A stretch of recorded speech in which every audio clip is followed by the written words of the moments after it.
All right, here we go. Kenny, I know things offensively have been a little bit of a work in progress so far this year with Evan being more of a focal point, but what did you think of him on that end of the floor tonight? I got on him at halftime. I think, they have two really good big defenders, and I felt like we were just kind of trying to go at him. He was trying to go at him too much, and I told him, move them around a little. You got to move the ball. I thought he did a better job in the second half, much better job. Got to the free throw line, but first half it was, it was a little kind of. And I get it. It's really hard. Like, he's got to find that balance between being aggressive and making plays and making sure, he's spreading the ball around. But I'll just say him and Donovan. I kind of think both of them kind of struggled overall. But Donovan made huge shots, and then Evan, obviously at the free throw line, 12 for 12. That was big time. 10 for 10 in the second half. That was. Despite the struggles, they made the big plays.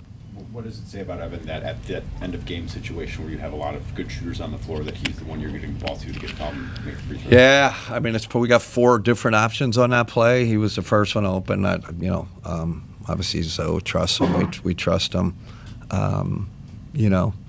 Last year we had him taking it out. Now we have Zoe, who's a great inbounder, taking it out. So it's good execution. At the end.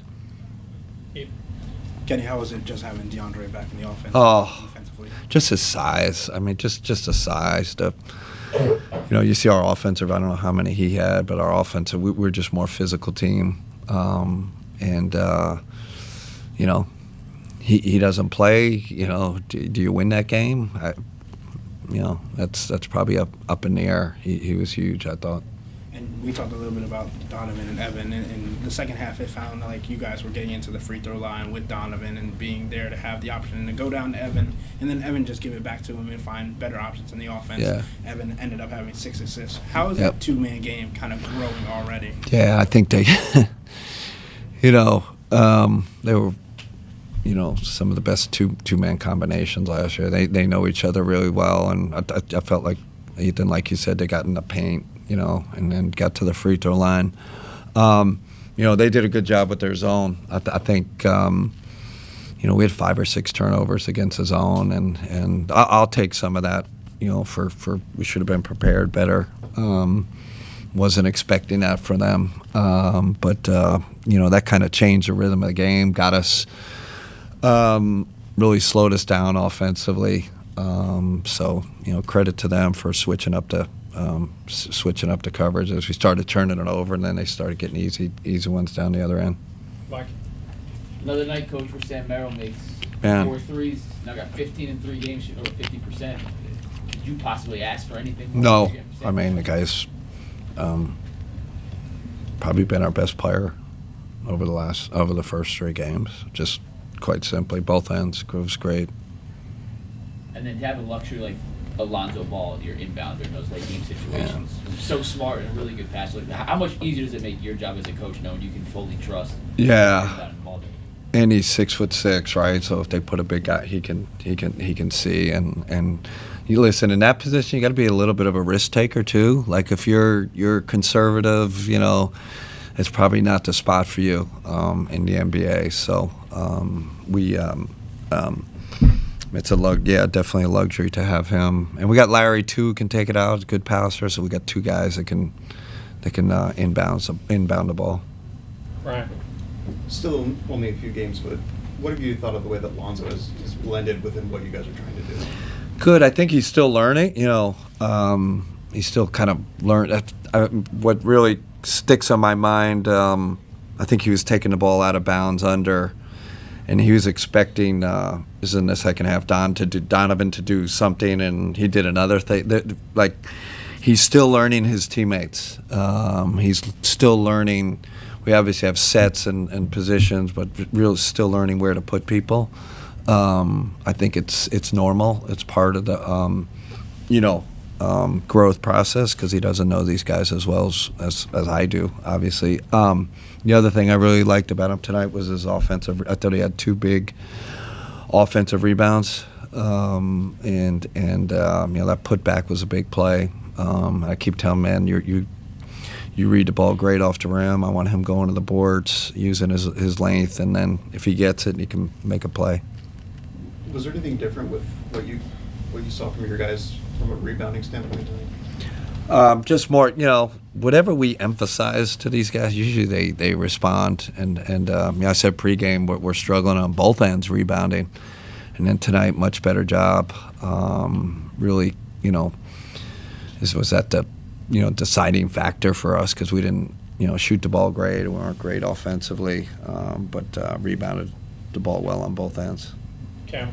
Through the first 3 games, you guys have kind of pinpointed some struggles that you have had. How important is it to identify those this early into the season as you guys try to clean that up? Absolutely. I mean, this is one where you're a little more anxious going to the tape, going to the film, just to figure out how we can be better and how I can adjust the lineups better, who fits with whom, what sets are we running with each lineup. We still have a lot to improve on, a lot to learn about with this team. But listen, with Giannis playing like that, I mean that's I said it before the game. That's championship Giannis. I know he's always really good or great, but I kind of feel like he's at a whole nother level this year, back to championship level. First game at home, how did you guys respond to the home crowd? Yeah, I thought they helped us, really, especially when we were struggling there, in the fourth quarter, helped us. We needed an emotional lift. We were a little down. They make a big run, but the crowd uplifted us. I thought it was huge. I don't know if you get this win if you're on the road. Spence. To that point, how hard is it not to compound mistakes when a run is happening like that? Yeah, man, I just want to stop the game. Like I wish I had 25 timeouts because, but you got to really be judicious. I mean, we needed those timeouts at the end of the game. But yeah, I felt like we. Again, I'll give them credit. The zone got us out of rhythm, and then we kind of started making it up on our own. Got to kind of forgot what we did against the zone last year, and I tried to set them up in the timeout, but I think that was part of the clunkiness of our offense. I kind of asked you this in the pregame, but since it's been a week into it now, Lonzo and Dean coming together. With Dean making decisions as quickly as he has, whether he's taking a 3 or swinging the ball over to the next guy, just how does that help as far as getting defenses off balance? Because I feel like he's really taking it onto his own to make decisions very quickly. Yeah, it's definitely been a point of emphasis for us. They'll put a weaker defender on him, so it's huge that he kicks it, either runs into pick and roll or pick and pop.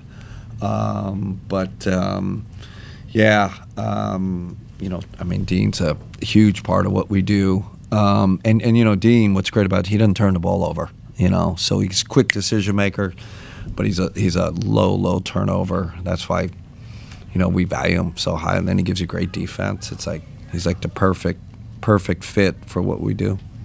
Okay, it's not wrap. All right. Thanks, everybody.